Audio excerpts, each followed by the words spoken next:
To remember, if you feel like, yeah, the Bengal fans are upset, the real victim in all this was Damar Hamlin. It's not fan bases.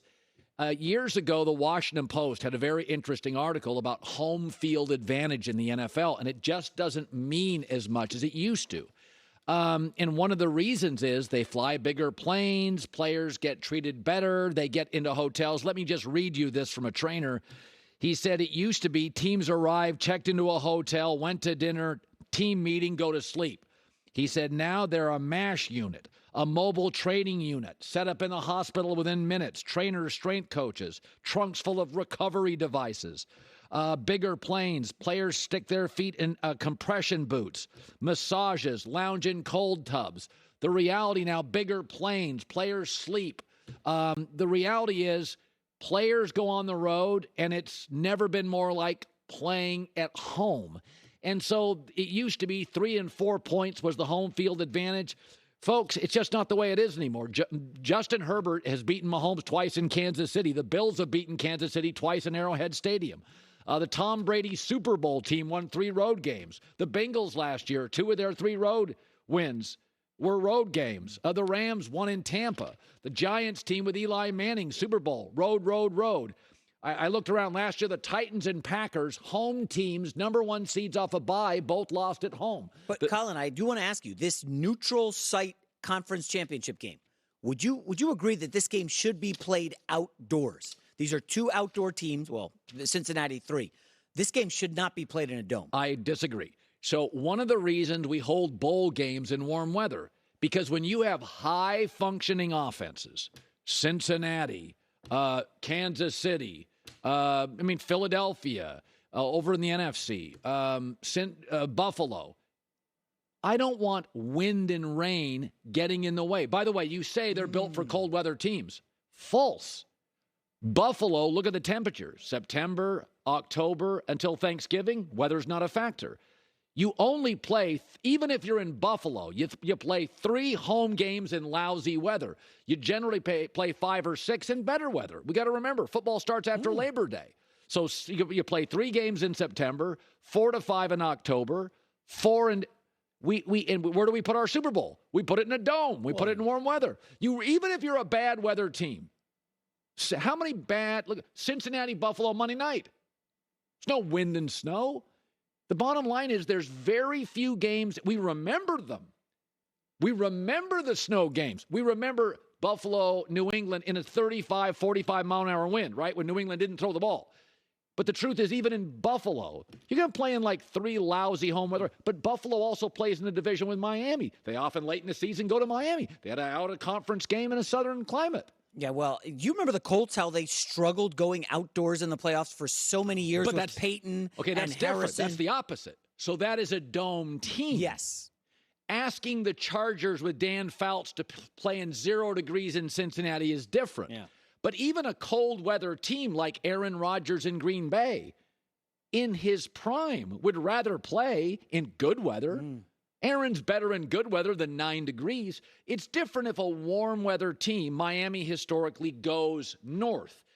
But the best quarterbacks, even if they grow up in cold weather, they want to play in warm weather. I hadn't thought about that. I was thinking, if it's Bills, Chiefs, you find an equidistant outdoor stadium, probably not Cleveland, but maybe a site like Cleveland. But you're saying you think it would be like better suited for like an Indianapolis indoor game. I think anytime I get great quarterbacks, think about it this way.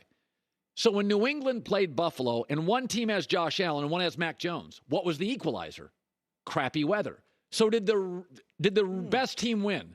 No, weather overwhelmingly dictated terms. I don't want weather deciding my football game. It doesn't decide my baseball games, my soccer games. It doesn't decide hockey. It doesn't decide basketball.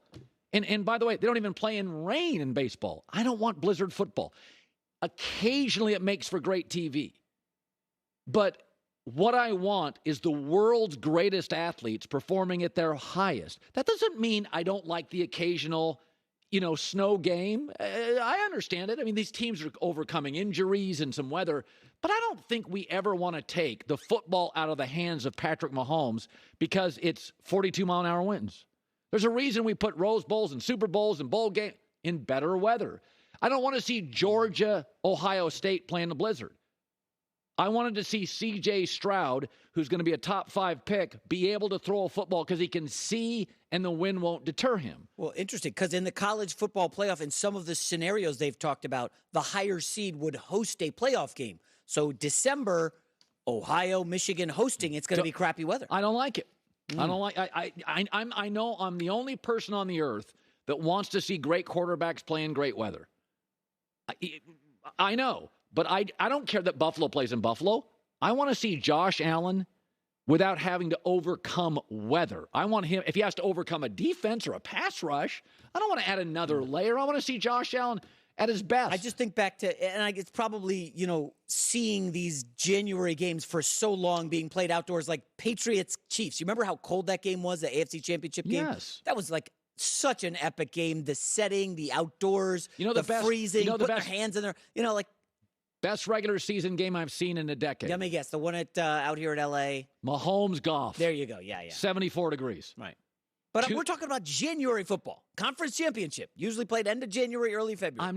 I'm not saying that you should move a cold weather game indoors. But I'm saying if you have a unique circumstance and can play indoors, Just put it indoors. I want to see Mahomes and Burrow in a 31-30 game, not 17-13. They can't see. The irony is I want no part of any cold outdoor games. I had Jet season tickets one year. I didn't go to any game after Halloween. I was just giving them away. I'm not sitting out there for 3 hours in that cold. No way. J-Mac with the news. No. Turn on the news. Tampa Bay. Colin, this offense has been a disaster this season under Byron Leftwich. Last week against Carolina, only the second time this year they topped 30 points. But hey, Byron Leftwich, I think there's been way too much criticism of the team's performance. I think it's been moments where we haven't really been that bad. I think you guys over-exaggerate because we look different. The numbers say we're not that far off. We're awful on third down and red zone. It's disappointing, those two things, for us as a team with who we have. But when you really listen to people talk about us, that's emotions talking. That's not really people that's watching us get better every week. For some reason, everybody want to throw dirt on the Bucs, but we're not ready for people to throw dirt on us. Well, I think they actually play well when they speed it up. That's when it's really strange. You'll watch them, and they're clunky, and then they go into their 2-minute drill, and they're effective. Unfortunately, Byron Leftwich is just lying to us, or he's being willfully ignorant. They are awful this year. Their numbers have fallen off a cliff. You are correct. Their 2-minute offense looks great when they run it the final 5 minutes of the game. But, Colin, look at these numbers. They're falling off a cliff, and we can't just blame this on some offensive linemen being out of the mix. Byron Leftwich's play calling leaves a ton to be desired. I think they run more on first down than 90% of teams. Well, and the other thing, when you show the graphic you did, sorry to the radio audience, but the one graphic that jumps out is their big play offense.